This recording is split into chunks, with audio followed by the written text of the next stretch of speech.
aming Diyos at Hari, ang nagligtas sa aming sanlibutan. Hale, hale, hale, hallelujah. Hallelujah. Hale, hale, hale, hallelujah.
Kay buti mo, Panginoon, walang makakatulad mo. Lahat ay galing sa iyo, di ka magbabago. Kay buti mo, Panginoon,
sa piling ko, magpupuri pa rin sa'yo.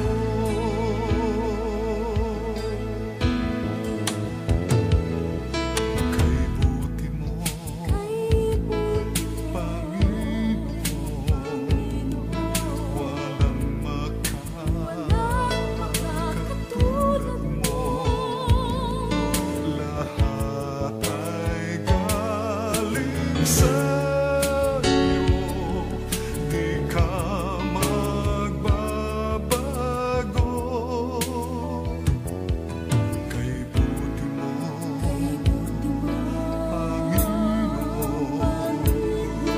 walang makakadaig sa'yo. Ang awa mo'y kailan pa man laging nakakamtan.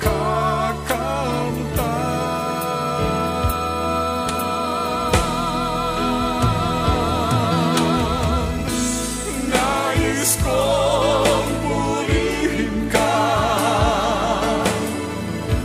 nais kong awitan ka, kahit na anong danasin ko, magpupuri pa rin sa'yo.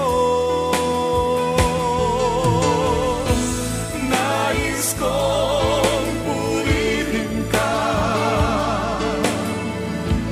nais kong awitan ka, kahit na anong sapitin ko, magpupuri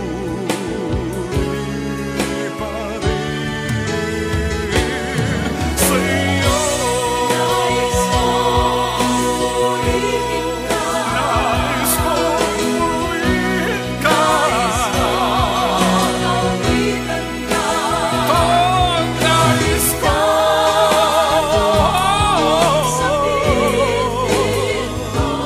magpupuri pa rin sa'yo,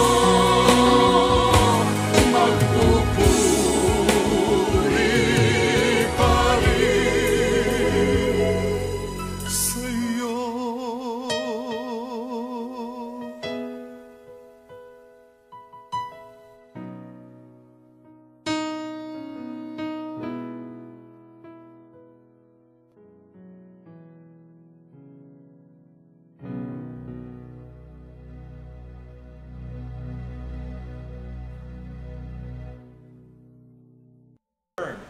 And the flame shall not consume you.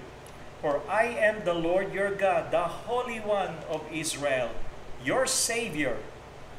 I give Egypt as your ransom, Cush and Seba in exchange for you, because you are precious in my sight and honored, and I love you. I give men in return for you, people in exchange for your life. Fear not, for I am with you. I will bring your offspring from the east and from the west, and I will gather you. Let me stop there and let me go down to verse 18 and 19.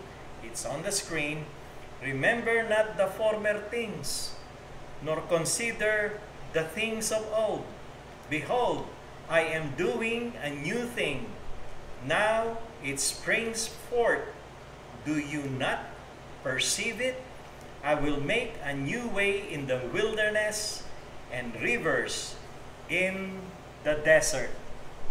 The Lord bless your heart as we read His holy word.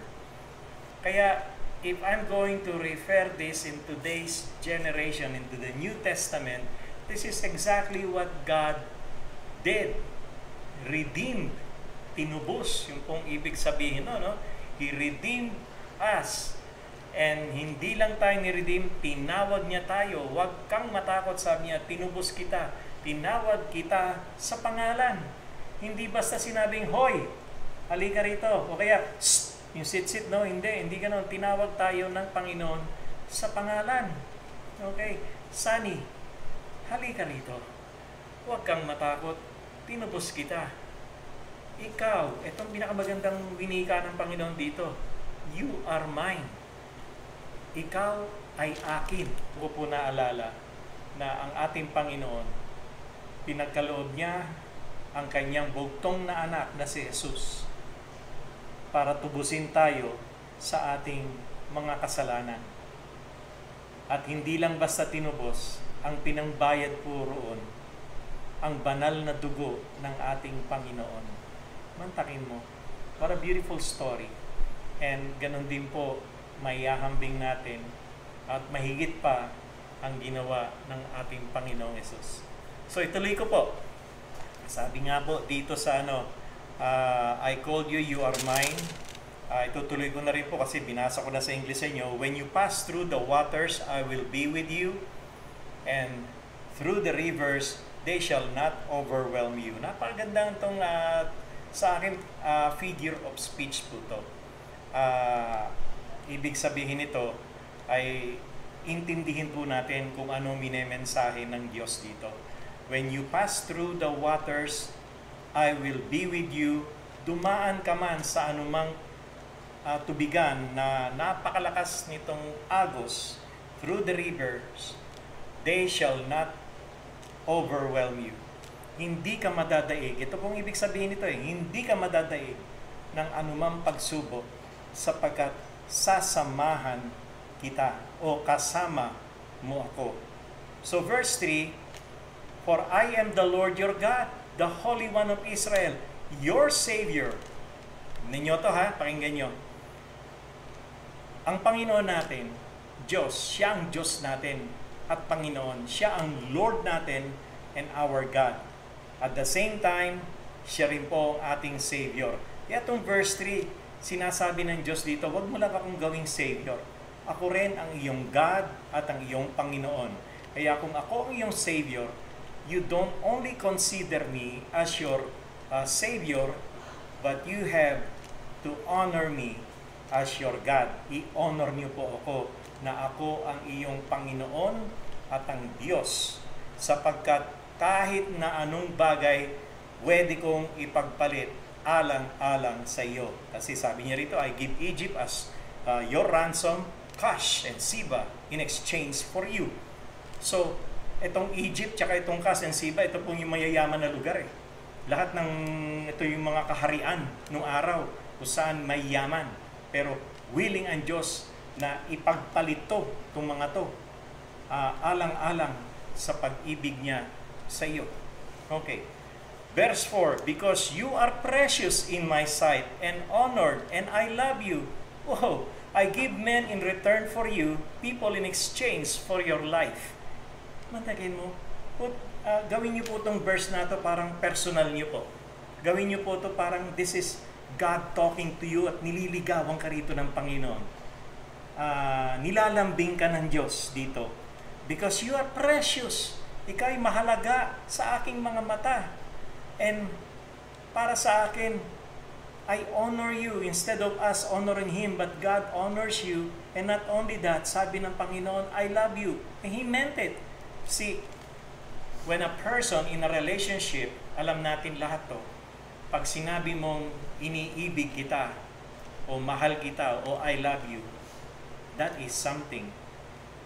That is something that in a relationship, you mean it. Ibig sabihin, totohanan. Pero kapag ang isang lalaki o isang babae ay hindi sinasabi sa iyo na iniibig kita, gusto lang kita, at kahanga-hanga ka, ay yun po ay alanganin. Antay, gusto nyong marinig, lalo na mga kababaihan, gusto nyong marinig sa lalaki na iniibig kita, I love you, and yan po ang gusto nating marinig. Ito po ay walang halong biro kasi this is something serious when you say, I love you with someone. And this is God. Siya ang Diyos na nagsasabi sa atin, oh, fear not, for I am with you. Sinabi uli ng Diyos to. Ako'y kasama mo. Ako'y body-body mo. Okay? I will bring your offspring from east to the west and will gather you together with them. Imagine. Gustong-gusto kong itong particular verse na to. Actually, in-address to sa mga Jew. Okay? Sa mga Hudyo nung time na yon. Sasabihin naman ng marami, para sa Jew lang yung message na yan, para sa mga Hudyo. I don't think so. Okay? Ulitin po natin, huwag kang matakot sapagkat ako ay kasama mo. Dadalhin ko ang lahat ng mga lahi mo, offspring, from the east and from the west, I will gather you. Alam mo, pagdating ng panahon, sa tamang panahon, in Revelation, pangako ng Panginoon yan, lahat tayo ay igagather ng Panginoon. Ito po sinabi rin ni Jesus Christ The Lord will come in Matthew 25. The Lord shall appear, truly, He said, and He will gather all the nation. Nation to ha? Hindi to sinasabing I will gather all the Jew, but all the nation. And I will separate people, one to the right and one to the left, like a shepherd separating the sheep and the goats. Okay. Well, ayoko masyadong humaba yung aking dahil na-preach ko na to noong last Sunday. Pero ito po, sa huling panahon, ang pagbabalik ng Panginoon, ihiwalay ho niya ang totoong Kristiyano at yung mga nagkikristyanuhan lang. Totoo po yan. At yung mga nagkikristyanuhan lang, may pag-asa pa naman na alisin natin ang ating pagkukunwari, maging totoo po tayo. Yan ang gusto ng Panginoon sa atin. We come into His presence with sincere heart and pure heart, humbling ourselves. Tayo yung nagpapakumbaba, malinis at dalisay na puso, tayo yung magsisisi sa ating kasalanan. Kitang-kita po yan ng ating Panginoon. Wala po tayo may tatago sa Kanya. Alam niya kung pinasasakay lang po natin siya. Alam po niya kung tayo hindi totoo. At alam niya kung tayo peke lang. Kaya nga pagdating niya, ihiwalay niya yung kambing at ang tupa. Kaya sa panahon ngayon, dapat natin isipin, lahat ng bagay ay binabago na ng Panginoon. Kaya itutuloy ko sa verse, lundag na ako sa verse 18. Okay, sabi sa verse 18, tinawag kita sa pangalan, ikaw ay akin. Huwag mong alalahanin ang mga dating bagay ni isaalang-alang ang mga bagay ng una, no? Noong una pang panahon. O pag muna sa paalang-alang ang mga nangyari na noon pa. Okay? Ang sabi ng Panginoon dito, narito, gumagawa ako in verse 19. Okay? Sabi niya sa English, behold, I am doing new thing. And sabi niya sa Tagalog nito, narito ako, gumagawa ako ng isang bagong bagay. So, new thing, bagong bagay. Ngayon, ito ay mumula, hindi mo na ba ito nakikita? Do you not perceive? Dapat makita natin to kasi maraming nakakakita pero hindi nakikita.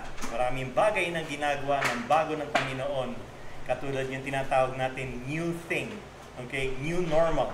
Kaya, yun po. Okay? So, yun ang mga bagong bagay. Ngayon, ito'y namumula, hindi ba ninyo ito nakikita? Gagawa ako ng paraan sa ilang, o kaya I will make a way in the wilderness and rivers in the desert. Ibig sabihin ang mga ilog sa disyerto, magkakaroon ng ilog. Ibig sabihin, magkakaroon ng tubig sa mga tuyong lugar. I like the song ni Dan Moen, God will make a way where there seems to be no way, and there's a bridge there. Tandaan natin, ang ating team sa hapong ito, yung nasa verse 18 and 19, behold, the former things have come to pass, and new thing I now declare before, and they spring forth. I tell you of them. Narito ang mga dating bagay ay nangyari at mga bagong bagay na ipahayag ko ngayon bago sila tumubo o sumibol, ay sinabi ko na sa inyo ang tungkol sa kanila. So, kung iisipin natin, babasahin natin yung bagong bagay na yun, yung new thing, yun po ay nangyari na, actually.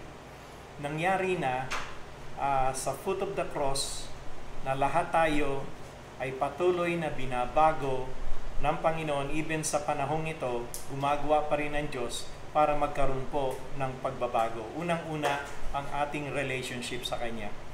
Ang bagong bagay na to, new thing, sa Hebrew, ang tawag po dito is Kadash o Shadash.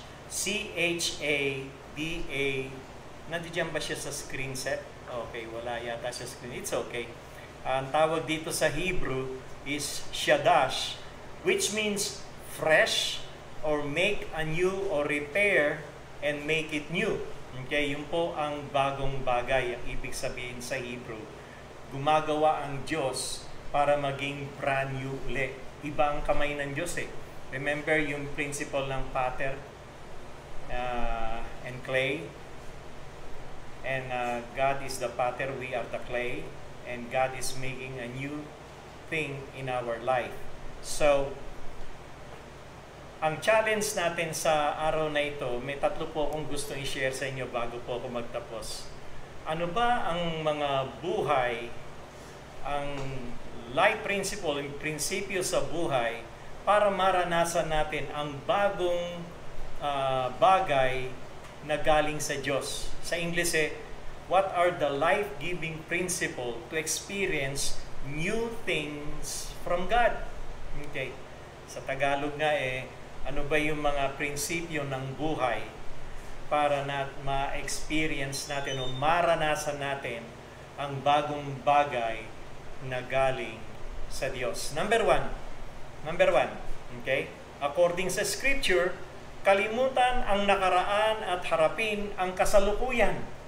So, sa English, forget the things of yesterday and let us move on today. Okay? Kasi talaga naman today, let's not move fast for tomorrow kasi we don't know what will happen for tomorrow. Kung ano yung meron tayo ngayon, let's move on. Let's strive hard. Sabi nga ni Jesus, don't worry of what will take place tomorrow. Tomorrow will worry by itself. Whatever we have today, let today be our day. Kumbaga sa make my day. Maganda yung sa sinihan yung kay Clint Eastwood, make my day. Sipin natin, lahat ng bagay na ginagawa ng Panginoon, gusto niya lahat maging bago, but kailangan natin trabahuhin to day by day, araw-araw. Hindi to yung mauuna tayo, yung ibang tao nagpukumahog na magtrabaho to ng 18, not 18, sobra naman yun, walang 18 hours work. Tatrabaho to ng over 8 hours a day. Nakakalimutan na rin ito magdasal, nakakalimutan na rin ito magbasa ng Biblia, nakakalimutan na rin ito na pangalagaan ng kanyang pamilya. Basta sa kanya maka 16 hours siya a day at yun ang mahalaga sa kanya at gusto niya unahan kung yung tatrabahuin niya kinabukasan, gusto niya tapusin yung araw na yon para kinabukasan bubulagain pa rin siya ng trabaho ng kinabukasan. Wala po katapusan yun para po sa pagtatanim namin ni dito, nakikitanim na rin ako ni Kuya Celso. In fact, guess ko ngayon si Kuya Celso, marinig niyo po isang napakagandang tinig nito. Ang araw-araw, sa ginawa na lang ng panahon, ay may nagtatanim po kami. Pero ang pagtatanim namin ni Kuya Celso dito sa aming landscape, hinay-hinay lang po. Kasi hindi naman yan dinadaan ng gusto mong itanim ang avocado. Yung avocado pwede mo naman, dapat tong itanim sa kinabukasan. Okay? Ina-advance na kagad natin. At nagpapakahirap tayo. Gusto lang naman Panginoon, one day at a time. Okay?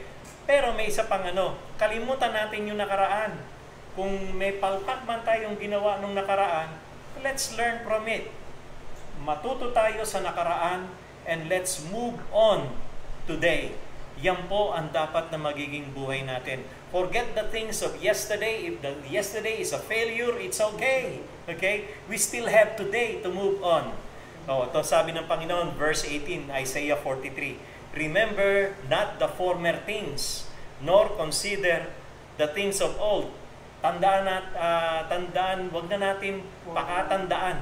Okay? Kalimutan natin ang nakaraan at ang kung ano man ang mga bagay na mga nakaraan ay wag na natin pansinin muna yon. Sabi kasi ng Panginoon sa verse 19, "Behold, I am doing a new thing now."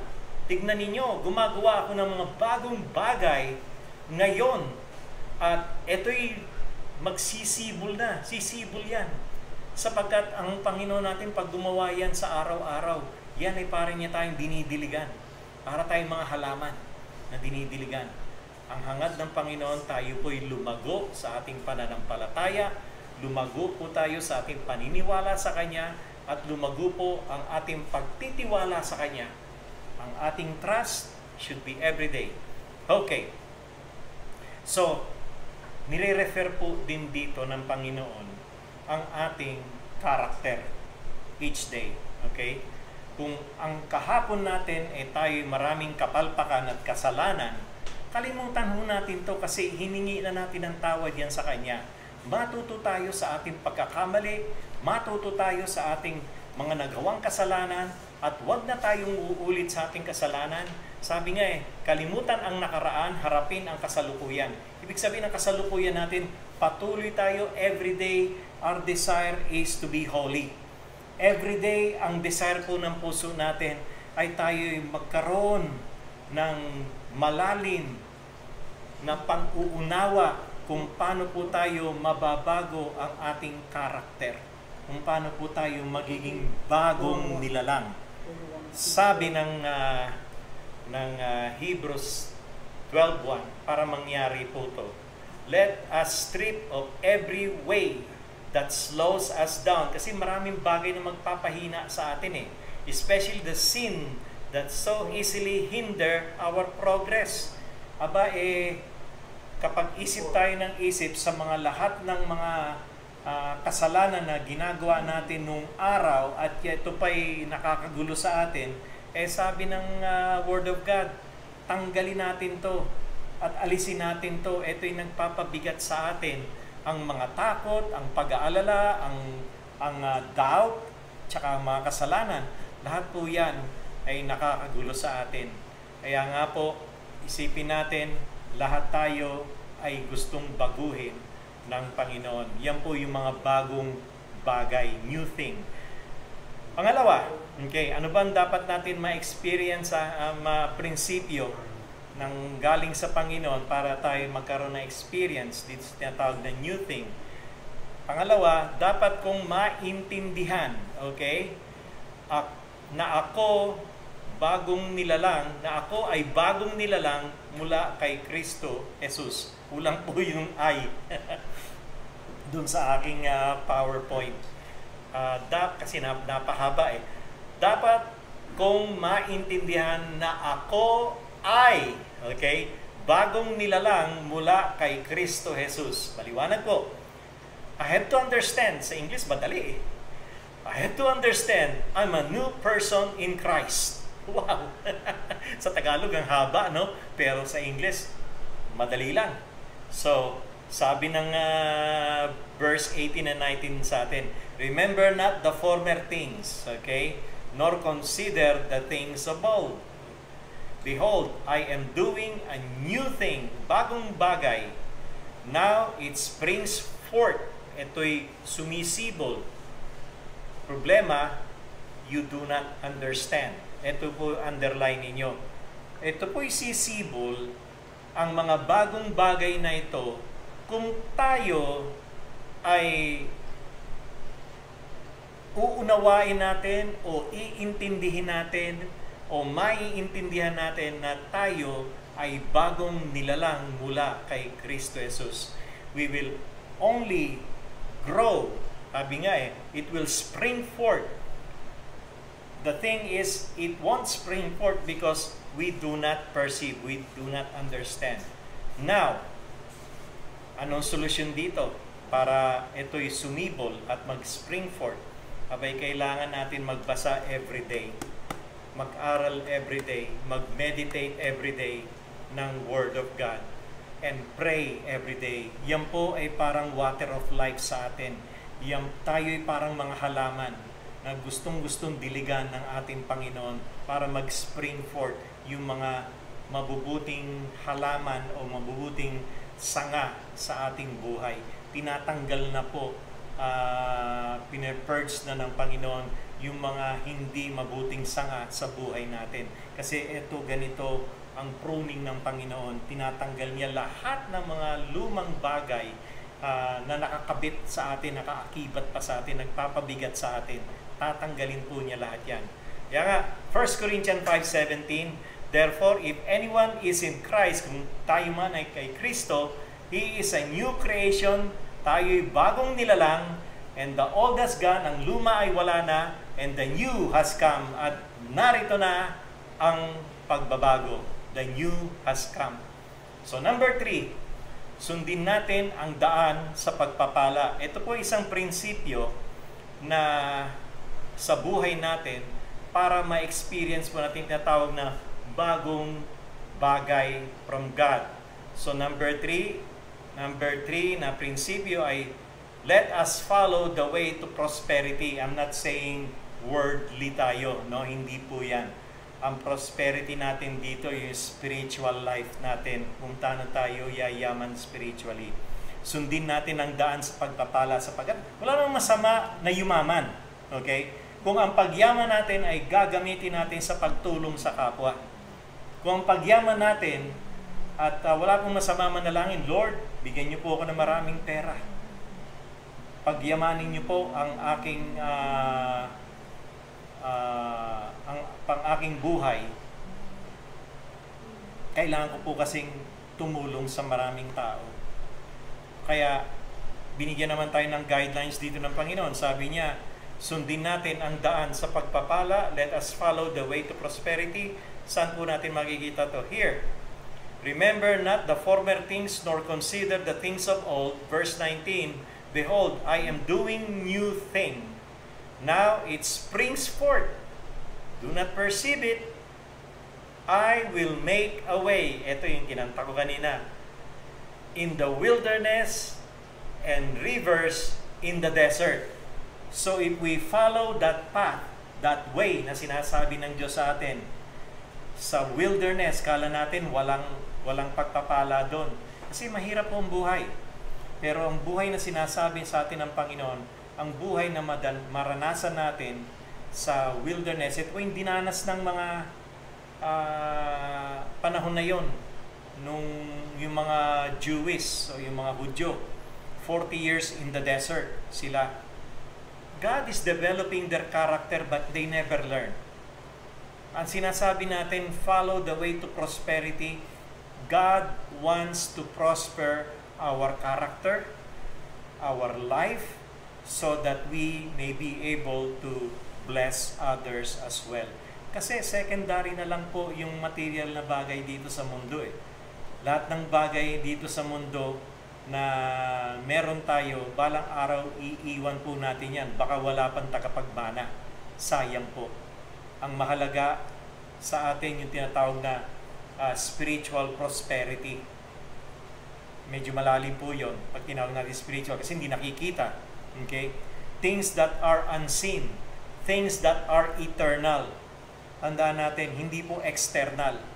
Yung kailangan sundin natin, yung mga bagay na magpapayaman sa atin spiritually, yung mga bagay na makakapag-akay tayo ng maraming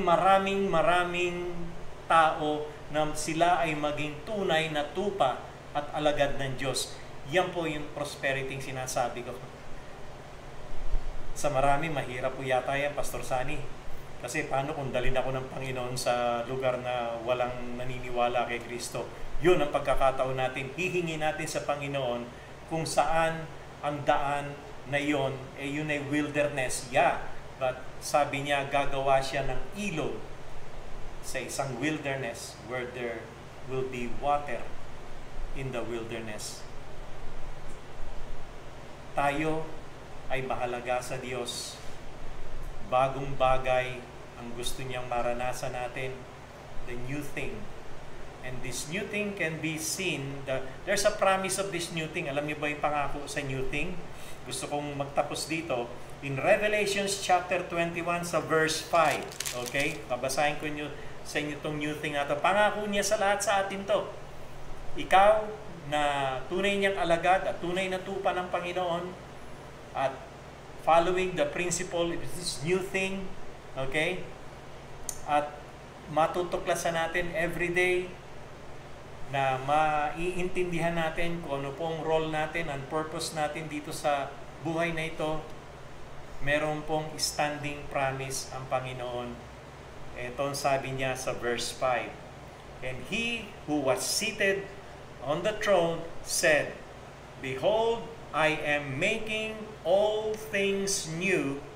Also he said, Write this down. Inutusan niya si Apostle John to write this thing down.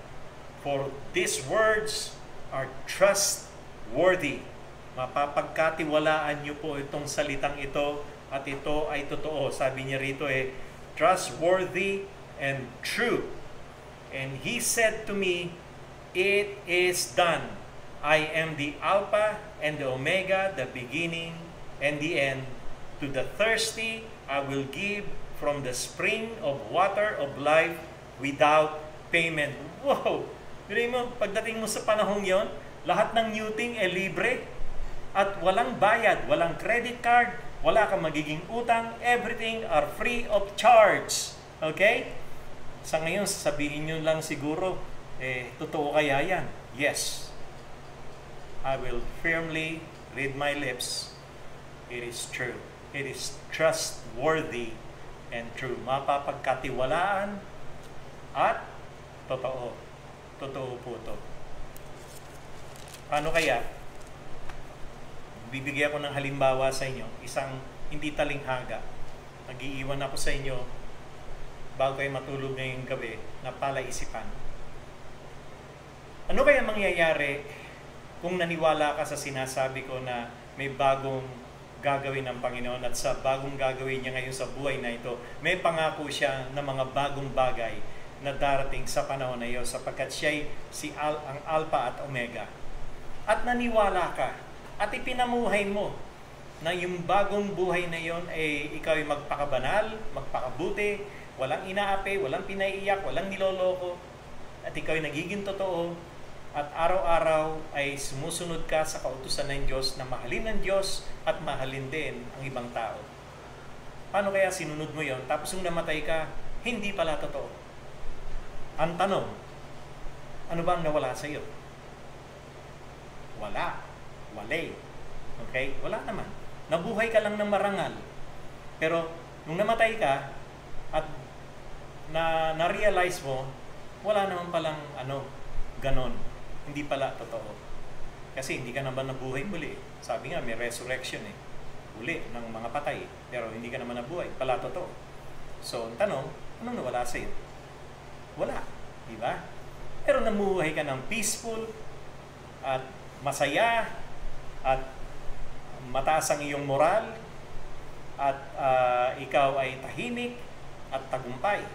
Okay? At least nabuhay ka lang ng ganon. Kahit naniwala ka doon sa hindi pala ito tama yung sinasabi ko. Pangalawa, paano kaya yung sinasabi ko ngayon, ikay nagduda, hindi ka naniniwala? Ay, kalokohan niya sinasabi ni Pastor Sani. Huwag tayong magkinig dyan. At dumating ang araw na matay ka. Dumating na yung araw na hindi ka na gumising.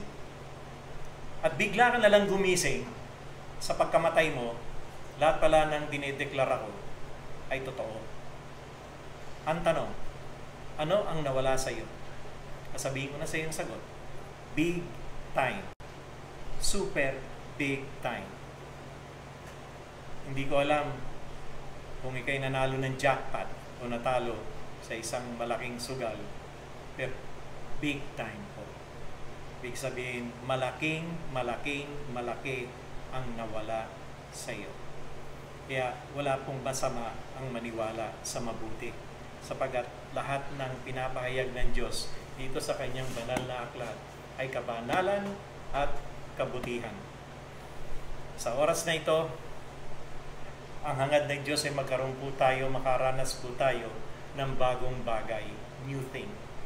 And the only way to experience that is in the person of Jesus Christ. Sapagkat siya po ay namatay at nabuhay muli. Siya po ang nagbuwis ng kanyang buhay at nagbayad ng ating mga kasalanan sa pamamagitan po ng kanyang banal na dugo. Mga kaibigan, kung ikaw man ay nagkikinig ngayon, if you're listening today or maybe you're watching today, and you don't have that experience of new thing in life, siguro naranasan mo lang ngayon new normal, and you're still striving hard to get used to it. But there is one new thing na hindi ka lang masasanay at mararanasan mo. Hindi po mahirap kasi po libre. Hindi rin po mahirap kasi simpleng-simple lang. Simple lang ang pagtanggap, ngunit ang ipamuhay ito, yun po ang medyo mahirap. Pero, ang may gagaranti ko sa inyo, the Holy Spirit will guide you all throughout your life. Ang banal na Espiritu ang siyang pong mag-aakay sa inyo dito po sa tinatawag nating bagong bagay. Bukod sa bagong buhay, bagong bagay, new thing. Yan po ay nasa pangalan at katauhan ng ating Panginoong Jesus. Pagbalik po ng Panginoon dito, hindi naman niya sinabi i-gather niya lahat ng churches, lahat ng denomination. No, He will gather all the nation. And He will separate the sheep from the goats. At sana po tayo ay mapabilang doon sa tupa, sa tunay na tupa. At mangyayari po yun kung meron po tayong Jesus Christ sa life natin. At mangyayari rin po yun kung ang buhay natin, hayaan natin si Kristo magkontrol. Tanggalin po natin yung pagiging makasarili. Yan po ay kayang tanggalin kasi it's a choice that we make each day. God will not ask, what religion, sector do you belong? Are you a Nazarene? Are you a Catholic? Are you a Baptist? Are you a Protestant? He will not ask that. Ang tatanungin niya, ano na ang relasyon mo sa anak ko o kay Kristo Jesus. Kaya, hangad ko na sa oras na ito, bigyan kayo ng pagkakataon. Kung halimbawa, ngayong gabi, God will take your life. Are you ready? Are you ready to meet God and His angels? To have that confidence, this new life and new thing, ngayon po, we call it today. Because today is the day of salvation. Ang Panginoon, parati ko sinasabi to, nakatayo lang yan sa pintuan ng iyong puso. Kumakatok. Hindi po yan kumakatok ng malakas.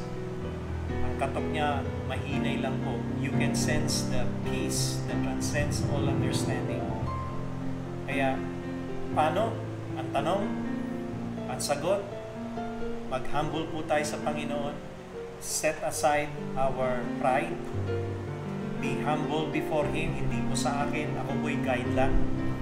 You can follow this prayer with me if you want to be a family or having a relationship with Jesus. Ito pong mahalaga sa araw na ito. So I'd like to invite you in this prayer and give you the opportunity to have a personal relationship with Jesus. So let's bow our head. At hindi po dapat natin tayo matakot sapagkat ang panalangin nito ay panalangin ng isang tunay na nilikha ng Diyos para sa kanyang kabanalan. Panginoon, sa oras na ito, nagpapasalamat po ako sapagkat ako na isang makasalanan ay kaya niyong patawarin. Lord, nagpapakumbaba po ako. I humble myself and confess to you, O Lord, na ako'y makasalanan at patuloy na nagkakasala. Panginoon, patawarin niyo po ako. Please forgive me from all my sins. Sa lahat po ng aking kasalanan, patawarin niyo ako, Panginoon. Pinagsisisihan ko po lahat ng aking mga nagawang kasalanan. Panginoon, maraming salamat sapagkat hangad niyo na magkaroon ako ng bagong bagay at bagong buhay. Kaya Panginoon, tinatanggap ko po kayo na aking tagapagligtas, kayong aking Savior, at the same time, best of all, kayo po ang aking Lord. Sinusuko ko po lahat sa inyo, na sa gabing ito, Panginoon, kayo po ang maghari sa aking buhay. And my prayer, God, is for you to make me the person that you want me to be. Gawin niyo po ako, Panginoon, na isa pong tunay niyong alagad. Maraming salamat sa opportunity. Maraming salamat sa kaligtasan. Sa pangalan ni Kristo Jesus, in Jesus' name, Amen.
Makasama